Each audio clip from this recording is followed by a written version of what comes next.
Hello, I'm Jim Miller. I'm here with Ron Bowers. Terrence and Reggie have the night off. The Flipside starts right now.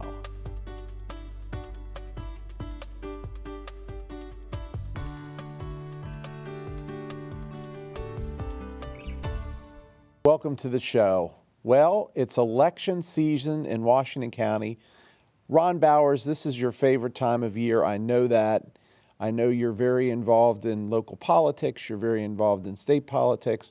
More importantly, I know you're very involved in try to do the right thing in your view, which is often wrong, but the right thing in your view for our community. Let's talk politics. Governor and lieutenant governor.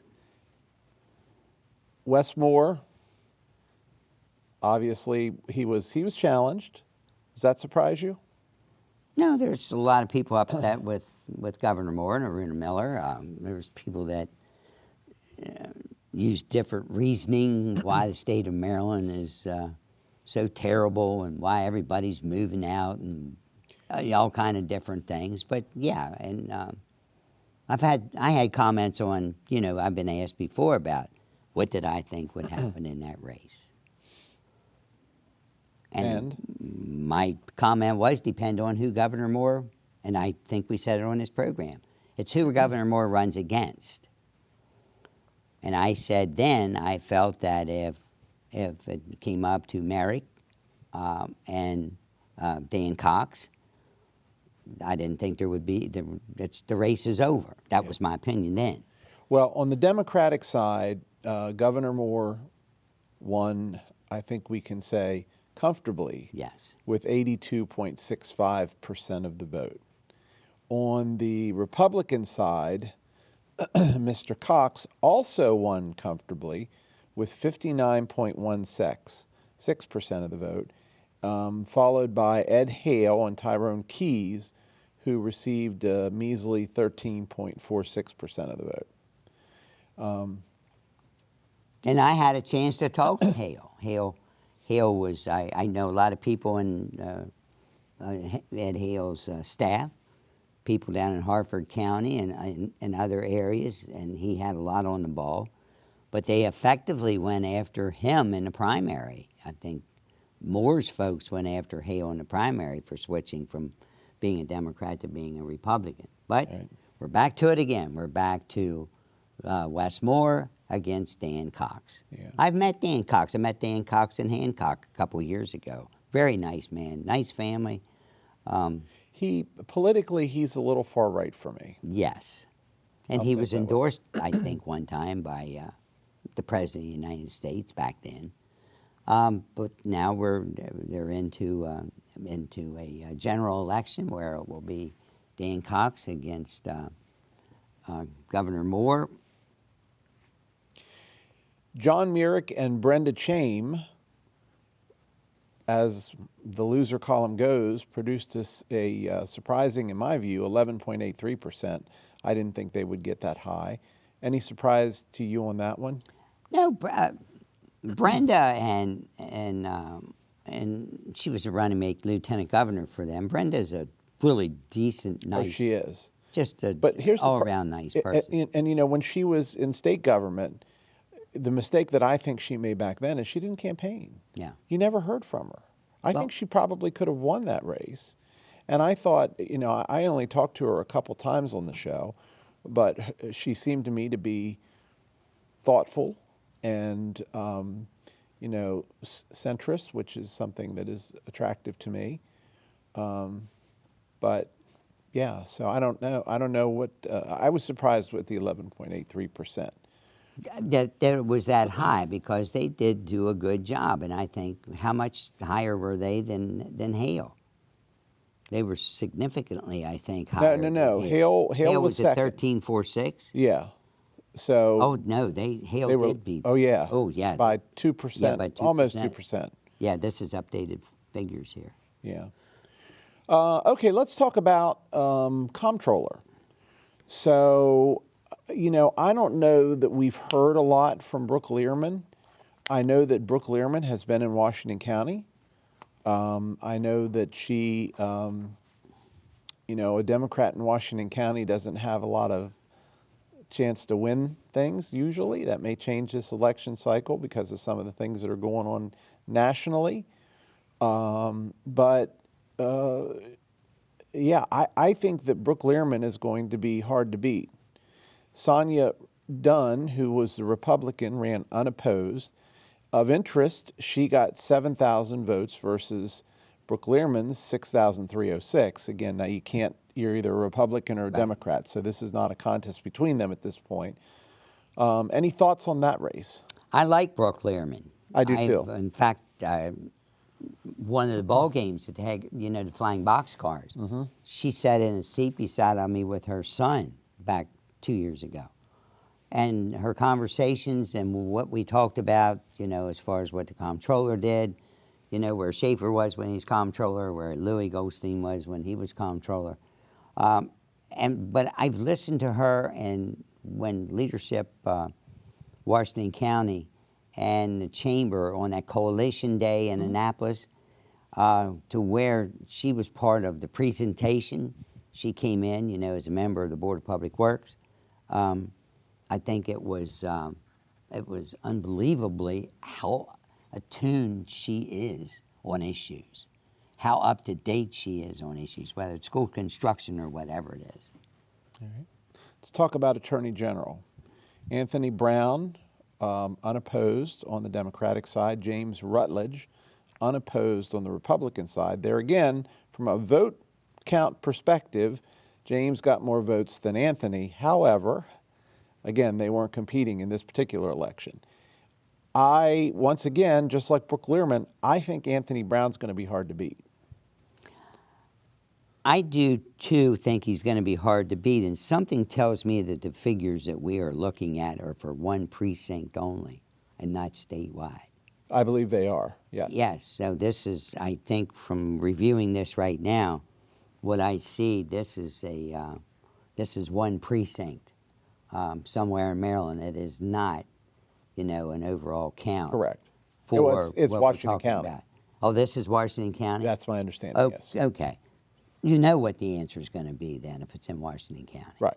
So this is certainly not reflective of the state. No, it's not. And I do think that it's always good to have, some good competition. I think it's healthy. Anthony Brown's been involved in a lot of things. I was never an Anthony Brown type person. He ran for governor Yes. a couple of terms back. Yes. And I never got there. And honestly, I remember at that point, so many people said that there was no way that he was going to lose that race. Right. And of course, he did. Yes. Hard. Yeah. I don't think he's going to lose this race. No, I don't either. He's out there on a lot of key issues for people. And again, it's who the Republican Party puts up in all of these, whether it's Dan Cox running for governor or whether it's somebody running against Brown. It takes somebody of pretty high caliber because, that position is a national position.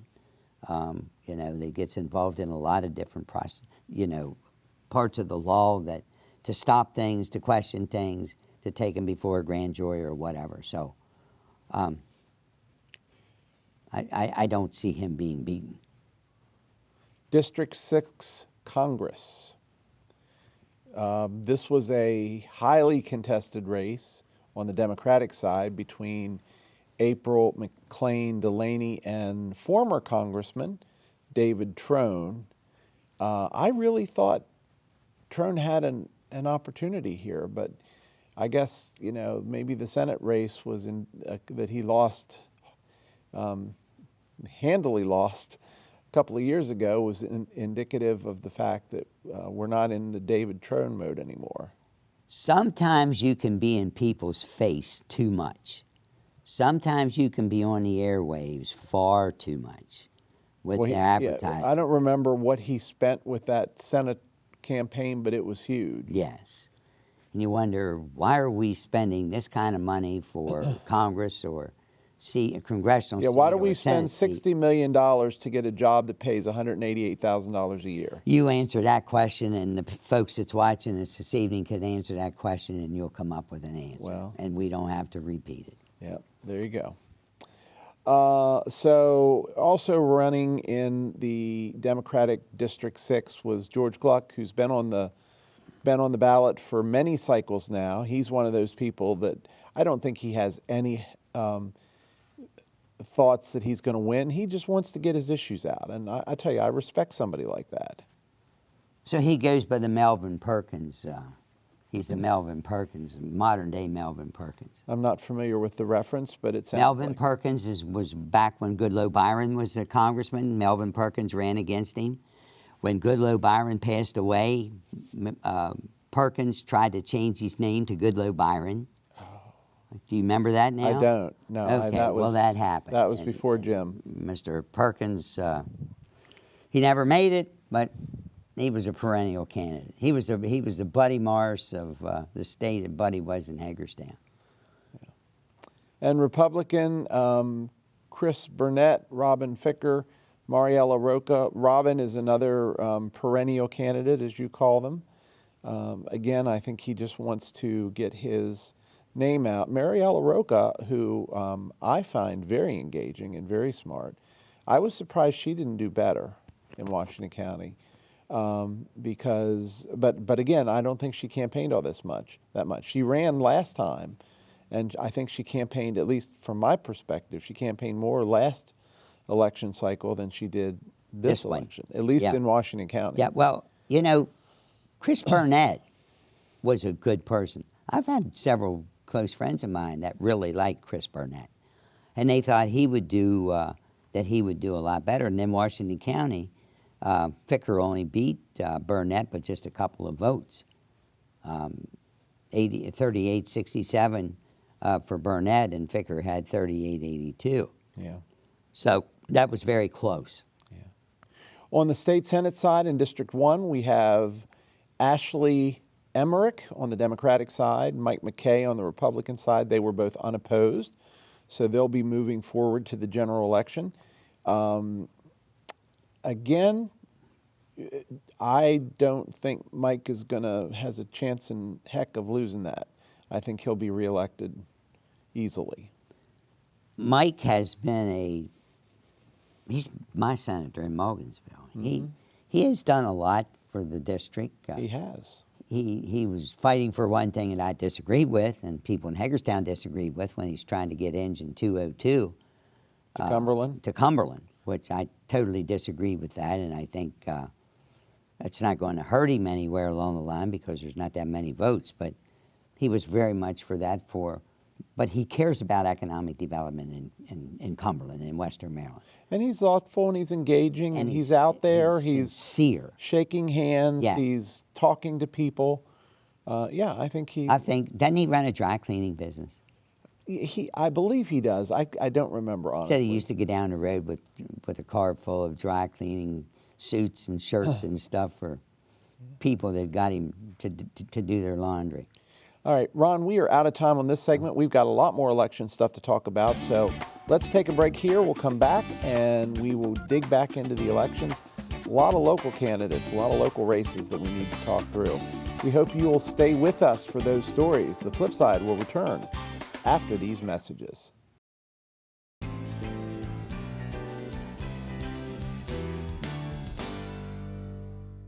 Welcome back. Once again, we are providing election coverage for the primary elections for 2026. Ron, I think we left off at District 2 State Senate. And in that race on the Democratic side, we had Eric Martin Van Buren. And on the Republican side, and Eric Martin Van Buren was running unopposed. And on the Republican side, Paul Quarterman, who was running unopposed on the Republican side. Here again, I think Paul easily walks away with this one. Your thoughts? Totally agree. I think Senator Quarterman has... he's done a lot for this community.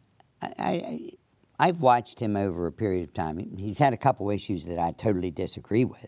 You know what? But I don't agree with 100% of what I what believe most in. people say. Yeah, well, that's good, but he's got some that I disagree with. But as far as the stadium, as far as key things, as far as looking for the long term, he is a long term type of elected official And that looks down the road. yeah, and you know what else he does? If the saying is true and the world is run by those who show up, He shows he up. absolutely shows up. Yes. Happy to support him personally. Yes. Okay. But he's not your. Is he your senator? He is. He is. Yes. Yes. House of Delegates for District 1C, we have on the Democratic side Seth Funk running unopposed, and he will face in the general Terry Baker, former county commissioner, current state delegate. Thoughts? Terry was he was chairman of the board of the county commissioners for 2 terms. Right. He always did a good job. He was out. He was out amongst the people. People knew him. Terry had the good gift of gab for. Well, and he taught, yeah, right? Yeah, and he taught school. And he's a contractor. yeah. He's a contractor. Did he coach track at one point as well? He's coached some track. Yeah. But I'm going to tell you one of the things that he did that a lot of people don't realize. He built houses with the technology school. So he was the person that was the instructor on building houses. So he could guide along with guys like Paul Willard from out in Smithburg area that was a contractor. He would work with these different guys on building houses with students. And they built some really nice houses over the years. And he taught so many young apprentices that would go into the building trades later on. And Terry did a really fantastic job there. Excellent. Again, I think Terry's going to be hard to beat. I'd say Terry's unbeatable. Wow. Okay. I would say Terry Baker is unbeatable. All right. Let's talk about state delegates for District 2A. Remember, there are 2 of those openings in 2A. And on the Democratic side, we have John Leonard and Brandon Thompson running on the Democratic ticket. Both of those will move forward to the general. On the Republican side, we have Diana Palmer, William Valentine, and of course the incumbent Bill Wyville. So Bill Wyville and William Valentine will move on the Republican side. Diana is out, and they will face Mr. Leonard and Mr. Thompson. Thoughts on that one? I don't see how Wyville and Valentine can be defeated because of Wyville does put in the time. He's the chairman of the delegation. He does a lot of coordinations, back home with different organizations, with the chamber, the coalition, working with the Greater Hagerstown Committee and others. So he's put in his deck time. He was a county commissioner for a period of time and then moved into the state. I don't see Valentine or Wyville being defeated. All right, let's talk about District 2B. We have 1 opening there. On the Democratic side, we have 2 candidates. We have Oshwana Baker and Matt Schindler. Matt Schindler, of course, being the incumbent. And on the Republican side, we have Sean Flaherty. My mind, Matt's tough to beat. I've been impressed by him. Well, and I'll tell you something. I wasn't originally, but he has grown on me 1,000%. Yes. I think he's done an excellent job. And again, he showed up. Yes, and as as it all comes down with I think a couple of the opponents there, I don't think his opponents really worked. I don't think that they put in the deck time. I don't think Sean Flaherty put in near the time if he wanted to win. I actually thought he dropped out, but to watch this happen is with Flaherty, with Sean, and with Matt. I just see Matt. I've never anytime I've ever called him, he's right back to you. Mm-hmm. And the things that he can come up with is unreal, and it takes him no time to. And I like the little thing that he does in Annapolis. You know, every day or so he'll come out and tell you what the agenda is for the day, what he's doing today, what's going on in the legislature today. And he leaves people with the feeling, this guy's down there working. Not every delegate goes to Annapolis works. You know that. Well, some work more than others. And some do very little and skate through. I won't comment. And I won't comment on who they are, but I could. Okay. All right. So you would agree, though, that Matt's going to be tough to beat? I do not think anybody's there is going to beat him. All right. It's time for the big races in Washington County. Let's start out with our county commissioner race. We had numerous people running on both the Democratic side and the Republican side. And how many county commissioners do we elect? This is the entire 5. body. We elect 5 county commissioners, and we have more than 5 running on both sides. So the top 5 from Democratic, top 5 from Republican will all go through to the general election. On the Democratic side, that is going to be Laura Shepard, Dave Williams, Terry Palin, Les McIntosh, and Jonathan Fish. If the numbers, now these are preliminary numbers, but unless they change, that is the 5 that will be moving forward on the Democratic side. Any thoughts on any of those candidates? It's Lara Shepard, as in Sarah. Lara, okay. Lara. My apologies to Ms. Shepard. Because she always says that, just pretend it's Sarah and not Lara. And it's Lara. So it's Lara Shepard. And I think Lara has been out there. She's works down at Conservative. She's very involved in the community. She was the top vote getter. Yes. And hopefully with being a top vote getter doesn't happen what I've seen happen with number 1 vote getters in the primary in the past. I hope she does better than what's happened to several in the past. Yeah. But I think she's got, her and Dave Williams, I seen them everywhere, literally everywhere. Now the other folks I know, but those 2 really, I can see why they were 1 and 2. Yeah, Lara actually was the number 1 vote getter. And Dave was not so distant. He was, what? 47-23, and she had 54-66. Yeah. So, and if you look at what her, as in the Republican primary, look at how close those votes are. All right, on the Republican side, we had numerous candidates as well. So of those, 5 will move forward. This is in no particular order, but that would include Dan Young, Randy Leatherman, Jeff Klein, Charles Burkett, and John Barr.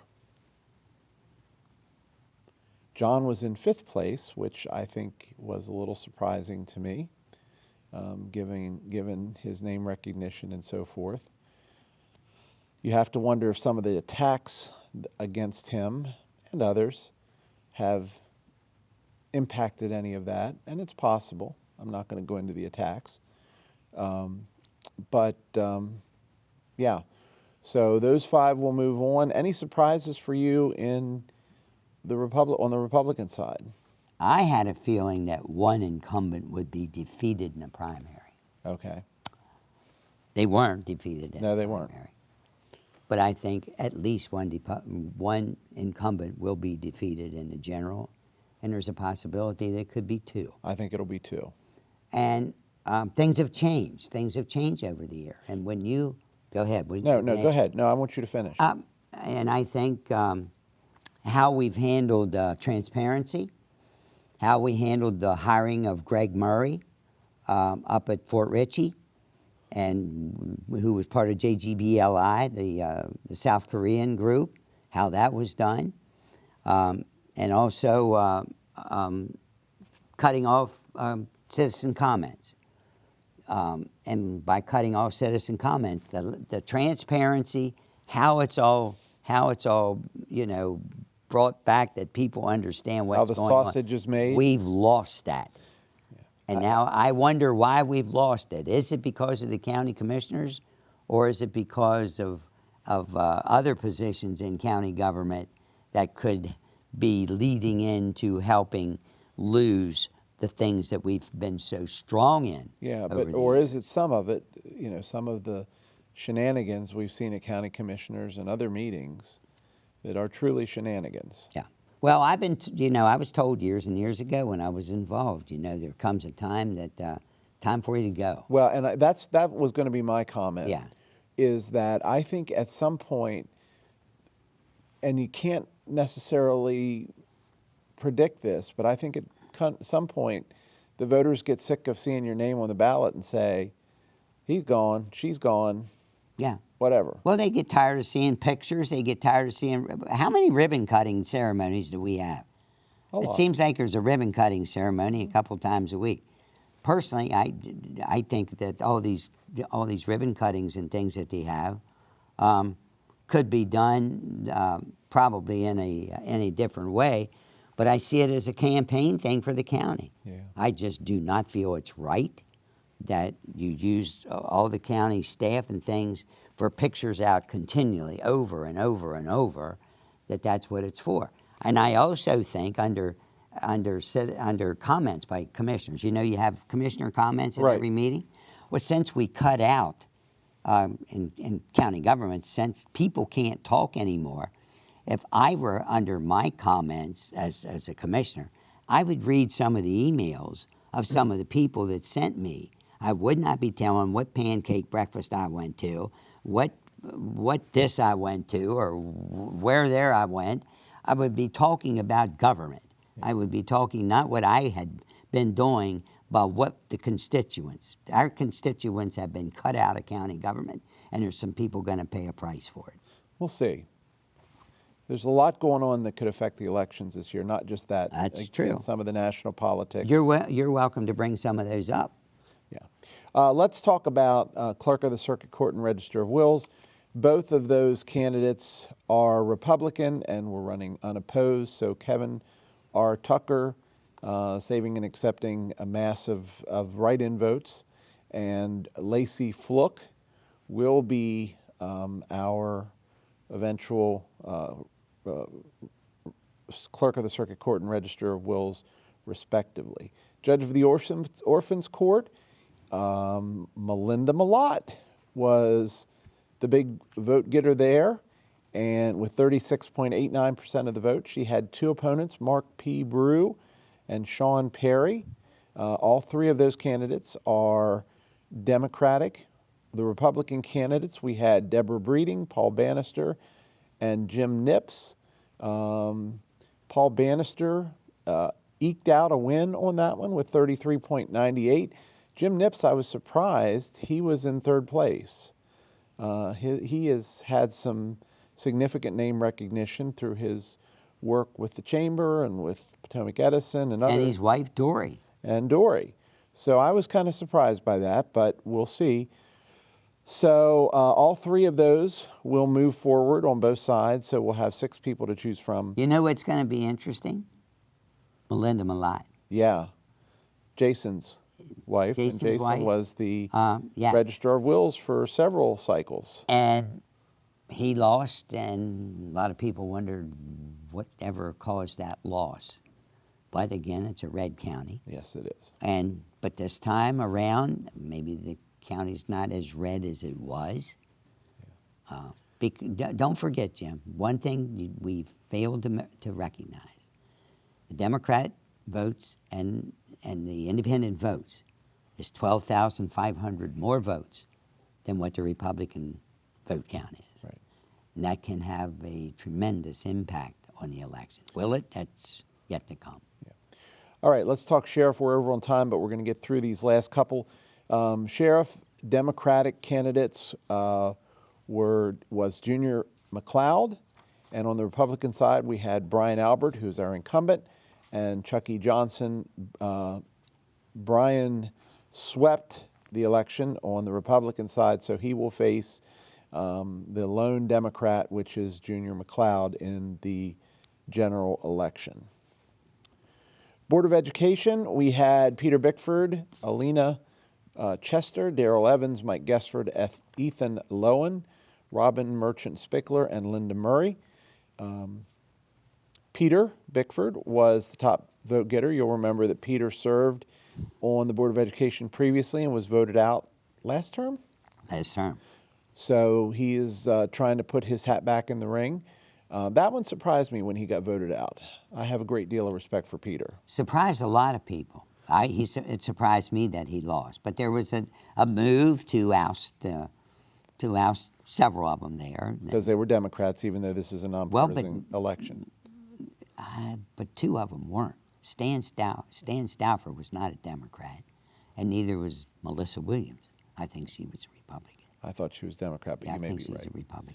Linda Murray was the second highest vote getter, and Robin Merchant was number 3. And Robin is very close to Mike Guessford, so 3 will move forward. It's my understanding. So Mike might be out.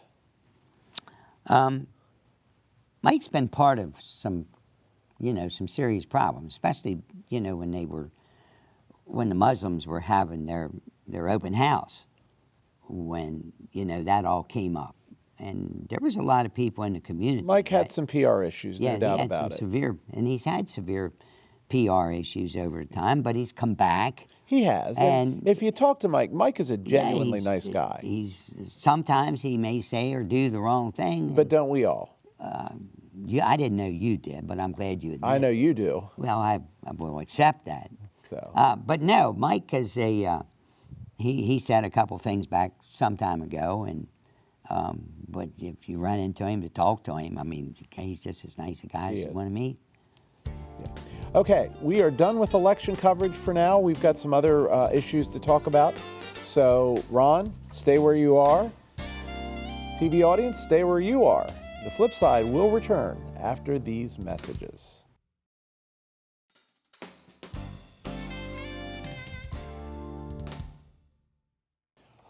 Welcome back. Ron, I said we were done with the election, but not quite. We have one more, maybe a couple more election topics to talk about, but they aren't having to do with the results. We're going to talk about the upcoming election, not the 2026 one, the 2028 one, because Maryland Senator Chris Van Hollen is testing the waters for a possible 2028 presidential run, signaling early positioning in what could become a highly competitive national race, especially on the Democratic side. He announced this on a podcast recently. What say you? It's amazing about Maryland. Governor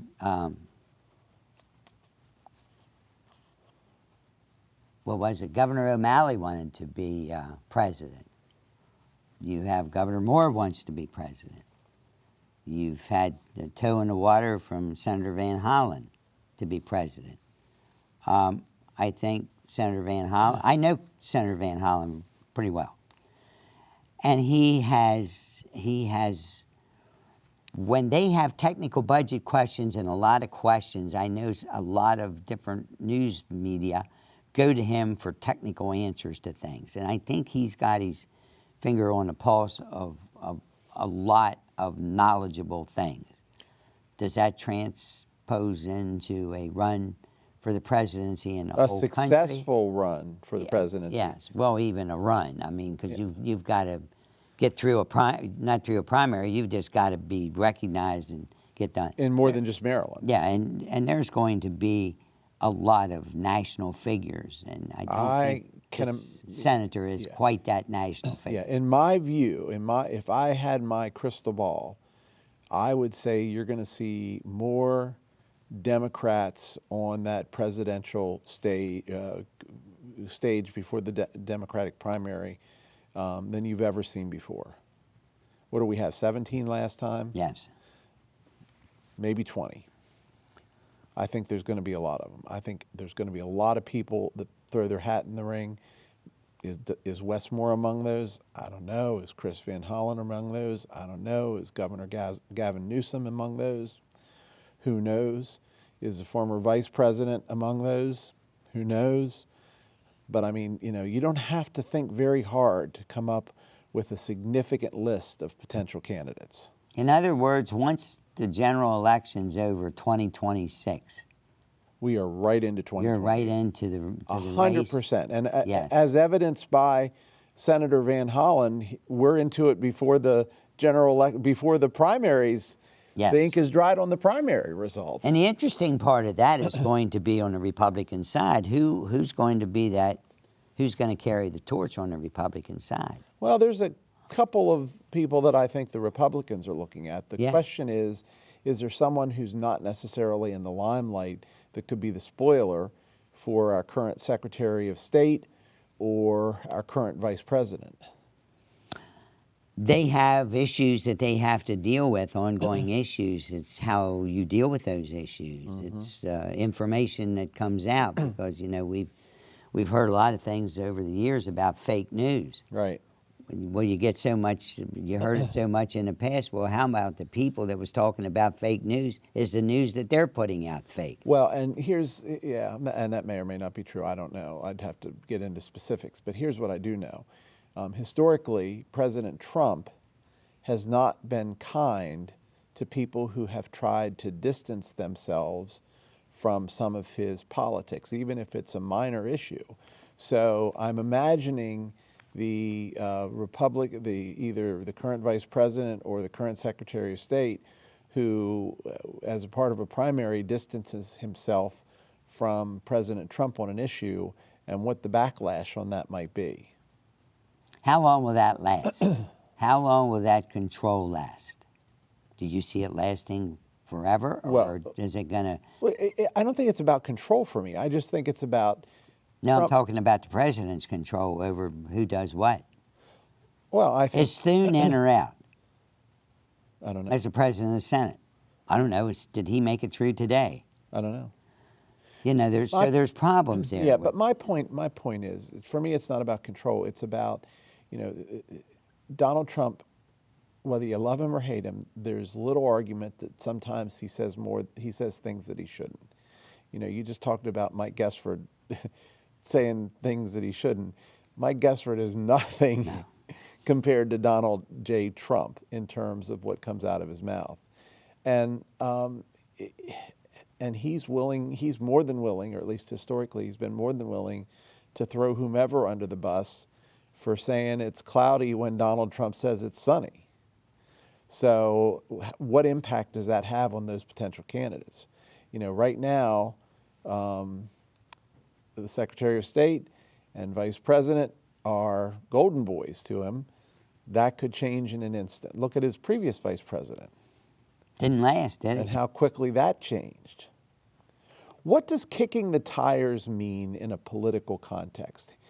Chris Van Hollen says, I'm kicking the tires. What does that mean? What are we to take from that? A lot of times when you're walking around a used car lot, you kick the tires on a car just for the heck of it to see how it feels. What's the feel of the car? What's the feel of what that vehicle that you're kicking the tires on is going to be? And it's the same way with Senator Van Hollen. If you kick the tires to see, you're going to find out relatively quickly of how you're catching on or not catching on. So he can kick the tires a lot. And as he comes out, what are the main things? Is the progressive end of the Democratic Party going to ruin what he wants to do because he's more middle of the road type person? Or how will that work? So that's his kicking the tires, the same as Vance kicks the tires, running for president. How's that going to go? Being vice president is not always just that's what's going to happen. That's your automatic move up. So it's going to be totally different. How what is an early indicator other than kicking the tires? What do you see as the early indicators that a given politician is going to or is thinking about throwing their hat in the ring for a presidential run? I have one, maybe two. Something crazy happens to them, and it's how they get out of it. But how do you? What is their tell? What is their tell before they come on to a podcast and say, "I'm kicking the tires"? What is the tell? When Hillary and Bill Clinton had all those issues over the year and all the problems, what brought him out to the limelight? There was an entertainer that got him on his show. Remember Arsenio Hall? Mm-hmm. Got him on the show to play the what? The sax? Mm-hmm. And the glasses on and stuff. And from that point on, people started looking at him. It's going to be something unique that's one of these folks do that's going to grab the attention. Is it going to be something flashy? I agree with that. But do you think Bill Clinton went on Arsenio Hall thinking this is a step towards running for president? Or do you think that he went on Arsenio Hall and it was a big hit and he said, wow, I should run for president? But there you have it. He did it. Did he think that that's what was going to happen? You do not know. Something can jump out, a spark can be But lit. I'm saying what positive steps, what planned steps that doesn't involve being brought on the Arsenio Hall show or some other thing. And I'll tell you what my thing is. You look at who's heading to New Hampshire to make speeches. Or Iowa. Right. Because New Hampshire and Iowa are some of the early primary states, right? Yes. And, oftentimes these trips will be hidden. They're going there for some other reason. And, oh, by the way, they're stopping by the whatever organization to make a speech. That's the one because, and I noticed, and that was brought to mind by, it said, Van Hollen has visited New Hampshire for political purposes. And that, in my mind, is one of the early indicators that somebody's looking. So watch New Hampshire. Can I give you a personal thing with former Governor Schaefer? Go ahead. Schaefer was the mayor of Baltimore, and in 1983, the Orioles won the World Series. Last time they won. Yeah. Jim Palmer got hurt during the year, and where did he rehab? Hagerstown Suns. Mm-hmm. So he came to Hagerstown and he rehabbed 2 games. He became really popular. I was just being then in '83. I was at the end of that year.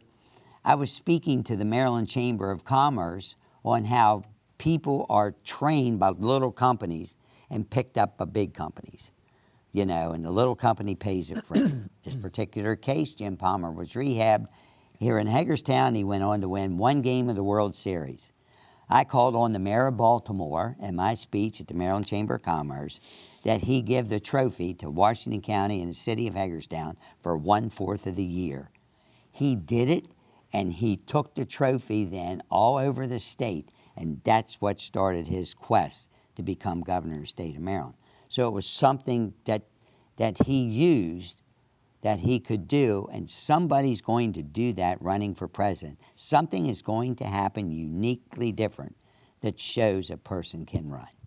If we look at an ever expanding field of Democrats, how big is too big in terms of that early field of candidates? How many people is too many people on that first debate stage? I don't know what the magic answer to that is, but I can say that the more people, I've seen 38 people at one time run for county commissioner in Washington County in a primary. How many's too many? It just seems like if you get over 10 to 15 people, you've got too many people. It just seems like everybody should not be on the stage, but then again, who says that somebody should be kept off of the stage? And is it the right way, depending on how they're polling, whether they make the stage? or whether they don't? It's a good question. Yeah, I don't know. Okay, we are about out of time on this block. Let's take one last break, and we'll come back with one more topic.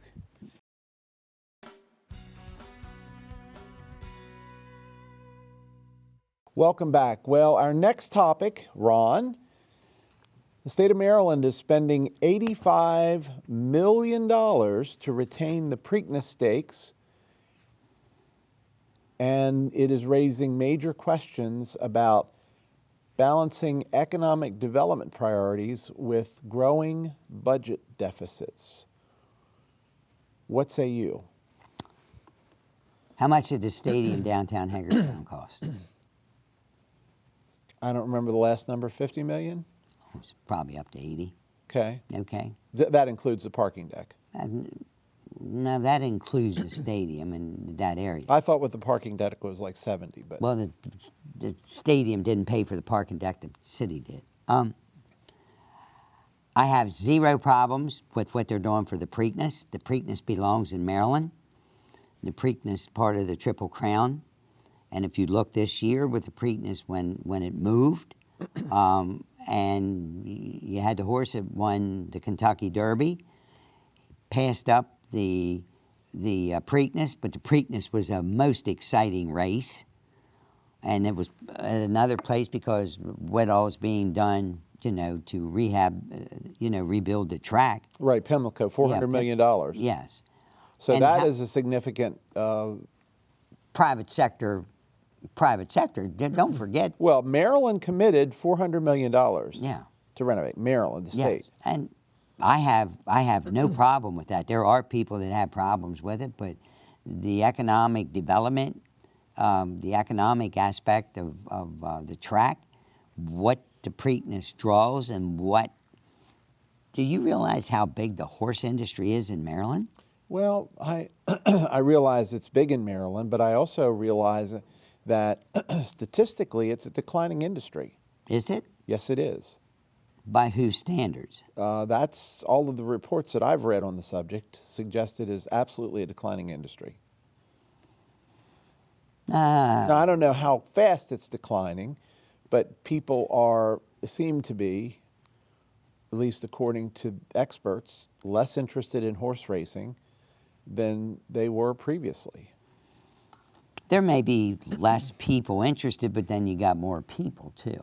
So is it less people or less percentage-wise, or, what is it? I don't think that horse racing has declined that much, especially in the Triple Crown. But here's the thing. I mean, what are the optics of this?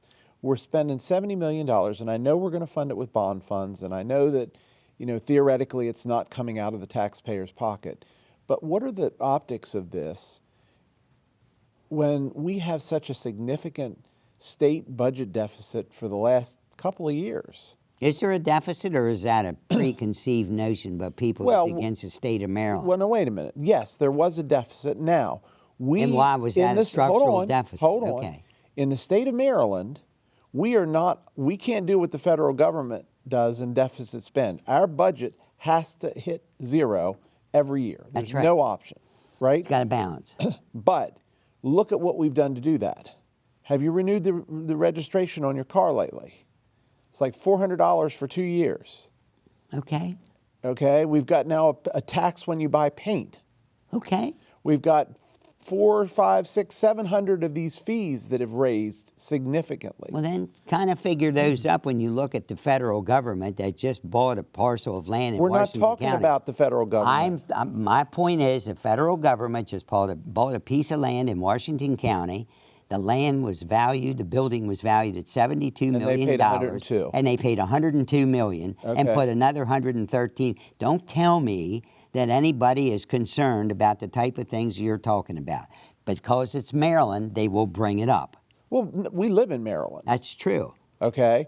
And we're not talking about the federal government. Right now, they are excluded from this conversation. Oh, yeah, we can let them go. You're changing the subject, Ron. The point is Maryland has a budget problem, and this doesn't help it. Well, then let's do a program one time, and let's get the Senate Finance Chair from the state of Maryland here, and let's talk the truth about the budget of the state of Maryland, okay? I would love to do Let's that. do that sometime. Let's Right. just see how accurate all of these things are that we hear, allegedly hear, about what we're short on. I see the state of Maryland putting things out every day almost somewhere of spending money to do different things, and then I hear these horror stories.